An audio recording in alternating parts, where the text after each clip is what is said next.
Эфирде «Мен жана дүйнө» программасы.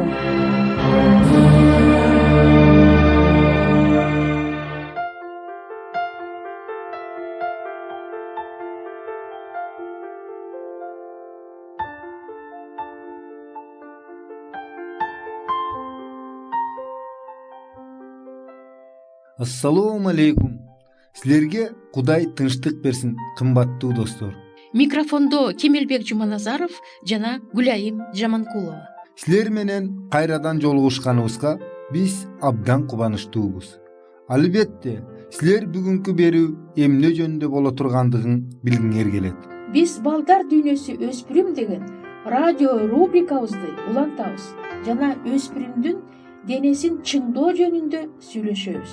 Жана берүүбүздүн экинчи бөлүгүндө биз ыйык Инжилдин барактарын ачып, Ыйса жүргүзгөн кереметтердин бири болгон жесир аялдын уулунун тирилиши жөнүндө окуйбуз.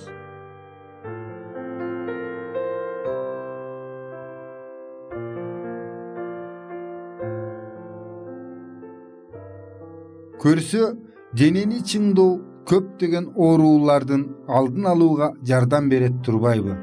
Өзгөчө бул өспүрүмдөргө тиешелүү. Ушундайбы?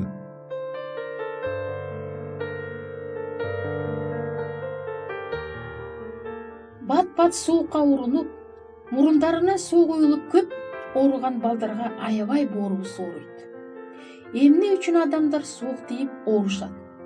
Бул жагымсыз оорудан кантип кутулса болот? Анын жолу оңой эле. Бирок аны жакшылап түшүнүш үчүн адамдын анатомиясына жана физиологиясына саякат жүргүзүп көрөлү. Адамдын териси жылууга караганда суукту бат сезет. Мунун себеби адамдын 1 квадрат сантиметр терисинде суукту кабыл алуучу 12-15 нерв түйүндөрү жайланышкан. Ал эми жылуулукту кабыл алуучу 2 гана нерв түйүнү жайланышкан. Мына ошондуктан суукка урунуп, мурундан суу агып, чүчкүрүп жана андан арыда күчөп кетпеш үчүн денени суукка туруштук бергидей кылып машыктыруу керек. Бирок ушуну менен эле бүтүп калбайт. Биздин денебиз микробтордун жатаканасы. Дененин коргоочу күчтөрү алардын көбөйүшүн же азайтышын токтотуп турат. Бирок кандайдыр бир күчтүү таасирлердин аркасында, мисалы үшүп калганда, коргоо күчтөрү алсырап, микробтор өзүнүн зыяндуу иштерин жасай башташат. Мурундан суу куюла баштайт, кээде киши колун мурдунан тартпай калган учурлар да болот. Анан буга тамак оору кошулат, кээде бөйрөктүн жана табарсыктын сезгенүүсү да кошумча болот. Үшүп калуунун таасири алдында кан айлануу жана адамдын денесинин температурасы бузулат. Эгерде адамдын денеси чың болсо, бул көрүнүштөр болбошу мүмкүн. Же болбосо да дени чын эмес адамдыкына караганда жеңил болот. Врачтар денени чыңдоого абдан чоң маани беришет. Эмне үчүн? Биринчиден, денени чыңдоо көп кездешүүчү дем алуу органдарынын суук тийишинен сактайт. Экинчиден, денеси чың балдар 3 эсе аз ооруйт. Үчүнчүдөн, тилекке каршы денесин чыңдоого абдан аз балдар катышары белгиленген.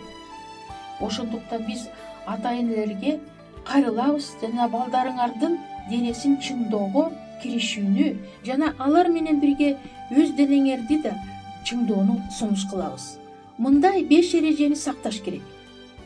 Денени чыңдоого өтүүдөн мурун организмдеги оорулуу тиш, тамак оорусу болгон жана башка микробтордун уясынан кутулуш керек. Денени чыңдоо акырындык менен жасалышы керек. Адистер денени чыңдоонун алгачкы баскычында төмөндөгүлөрдү сунуш кылышат. Денени сүрүү үчүн керек болгон суунун температурасы 32-30 градус болушу керек. Ал эми куюна турган суунун температурасы 33-32 градус болушу керек. Бутка куя турган суунун температурасы 28-26 градус болушу керек. Абанын температурасы 22-20 градуска жеткенде ошондо гана аба ванналарын алууга болот. Ачык жердеги көлмөлөргө суунун жылуулугу 20-18 градустан төмөн болбогон учурларда гана түшүш керек. Суунун алгачкы температурасы акырындык менен 1 градустан төмөндөтүп отуруп 18-16 градуска чейин жеткириш керек. Мына ушул цифраларга токтолсо болот. Денени чыңдоону бир да күн калтырбай үзгүлтүксүз жасаш керек. Баштаган ишти аягына чыгаруу керек. Эгер кандайдыр бир себептер менен үзгүлтүккө учураса, анда кайра уланткан кезде жылуураак суудан баштагыла.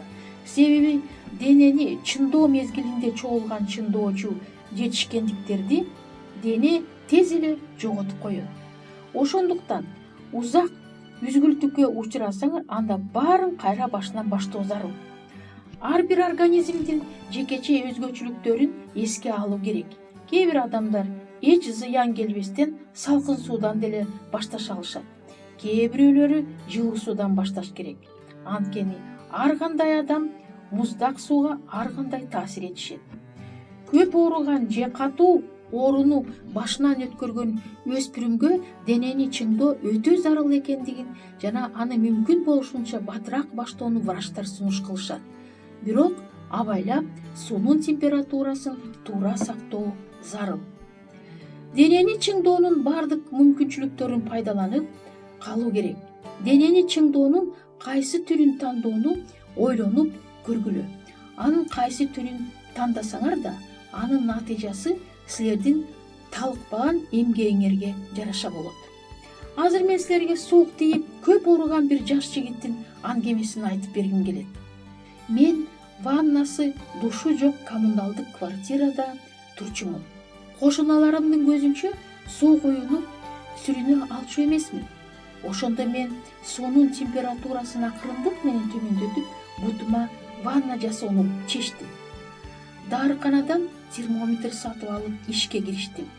Көп эле жолу өзгөчө сабак көп болгон учурларда бир күн жасабай койсом, эч нерсе деле болбойт деп ойлоно калчумун. Бирок өзүмдүн алсыздыгыма уялып, кайрадан ишке киришчүмүн. Суунун температурасын акырындык менен төмөндөтүп отуруп, аны бөлмө температурасына жана андан да төмөн температурага жеткирдим. Ал эми бир аз убакыт өткөндөн кийин түз эле суу проводунан суу алып, ванна жасоого жеттим. Кышында жылаңайлак кар баскын келип, кечинде эч ким жокто жылаңайлак сейилге чыга баштадым. Мен буга ушунчалык көнүп калгандыктан бир күн калтырсам уктай алчу да эмесмин. Мен өзүмө өзүм ыраазы болуп, дайыма өзүмдү сергек сезип калдым. Эң негизгиси суук тийип ооругандан коркпой калдым. Мына ушундай эң сонун аңгеме куруп берди бул жаш жигит. Денени чыңдоонун дагы бир жолу сүртүнүү болуп эсептелет. Жогоруда айтылгандай, суунун баштапкы жылуулугу 33 градус, бөлмөнүн жылуулугу 20-18 градус болушу керек. Процедуранын өзү оңой эле. Сүлгүнү суулап алып, 1-2 мүнөт аралыгында колуңарды, денеңерди сүрткүлө. Мына буларды эске тутуп алуу зарыл. Кыймыл жүрөк жакты көздөй багытталышы керек. Анан тезинен курактана сүрүнүшү керек. Дал ушундай эле жол менен дененин ылдыйкы бөлүгүн сүртүнүшөт. Акырындык менен убакытты 5 мүнөткө жеткирүү керек. 1 ай сүрүнүүдөн кийин татаалыраак процедураларга өтсө болот. Эмне үчүн 1 айдан кийин?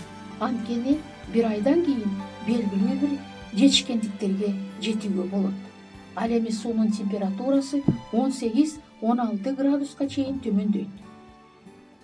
Сүртүнүүдөн кийин душка же суу куюнуга өткөндө суунун жылуулугун бир аз жогорулатуу керек, 25-24 градуска чейин. Андан кийин аны кайрадан ар бир 2-3 күндө улам төмөндөтүп туруш керек. Суу коюнуу да жана муздак душ да денени чыңдоонун күчтүү чаралары болуп эсептелет. Бирок денеге тийгизген таасирлери боюнча алар бири-биринен айрылмаланып турушат. Суу коюнууга караганда муздак душ күчтүүрөөк чара болуп эсептелет. Бул процедураларды эртең мененкисинен жасаган жакшы, анткени дүүлүктүрүүчү таасир берет. Денени чыңдоонун эң бир жагымдуу чарасы бул сууга сүзүү. өзгөчө деңиз суусуна түшүү пайдалуу. Себеби суунун температурасы, суунун өзгөчө составы, күн нуру, таза аба, шамал, жыт баардыгы биригип денеге эң сонун таасир тийгизет. Врачтар эгерде суунун жылуулугу 18 градустан төмөн эмес, ал эми абанын жылуулугу 20-25 градустан төмөн эмес болгондо гана сууга түшүүнү сунуш кылышат. Ал эми суу 12-15 градуска, аба 15 градуска төмөндөгөндө сууга түшкөндү токтотуу керек. Көлдөгү, деңиздеги сууга түшкөндө акырындык менен убакытты көбөйтүш керек.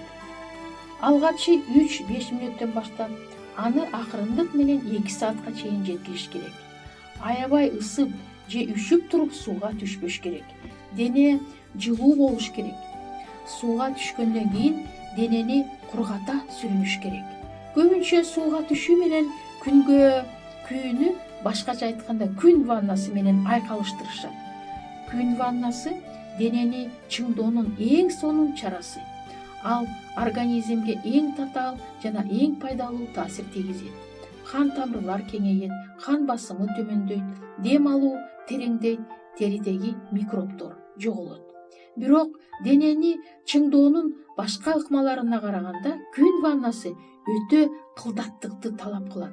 Эгерде сиздин териңиз жука, ак болсо, анда алгачкы күн ваннасы 3-5 мүнөттөн ашпашы керек. Эгерде териңиз кара тору болсо, анда 10 мүнөткө чейин жеткирүүгө болот. Эгерде өспүрүмдүн ден соолугу начар болсо, күнгө күүнүн жолдору тууралуу врач менен кеңешүү абдан зарыл. Ден соолукта болуңуздар.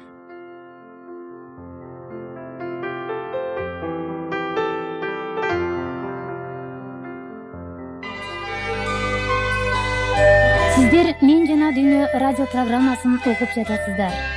Ким өзүнүн ден соолугун ошондой эле руханий ден соолугун чыңдагысы келсе жана үй бүлөдө болгон түйшүктөрдү чечүүгө муктаж болсо, биздин радио программаларыбыз жардам берет деп ойлойбуз.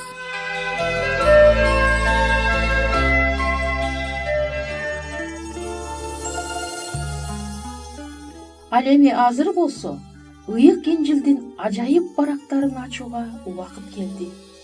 Ыйса жүргүзгөн кереметтердин бири болгон жесир аялдын уулунун тирилиши жөнүндө окуйбуз.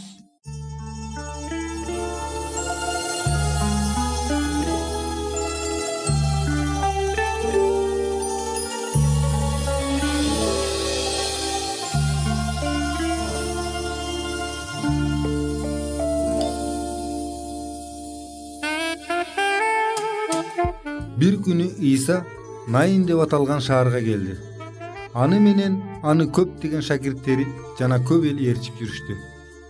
Ал шаардын дарбазасына жакындаганда өлүк алып баратышкан элди көрдү. Ал бир жесир аялдын жападан жалгыз баласы эле. Ыйлаган энесин көрүп, Иса аны аяп ага минтип айтты: "Ыйлаба."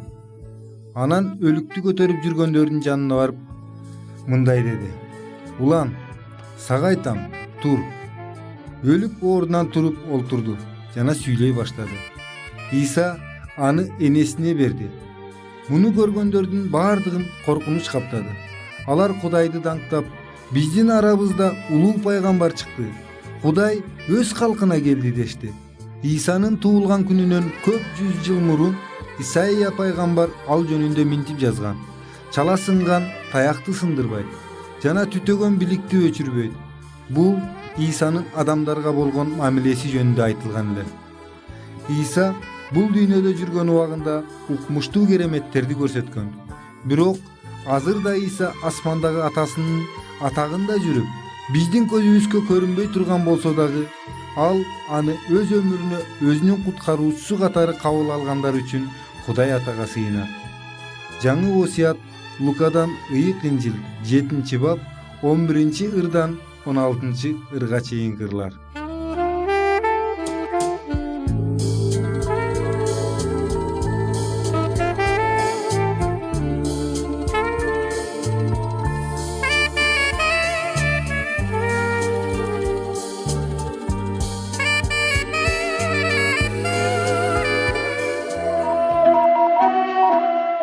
Биздин программабыз соңуна чыкты.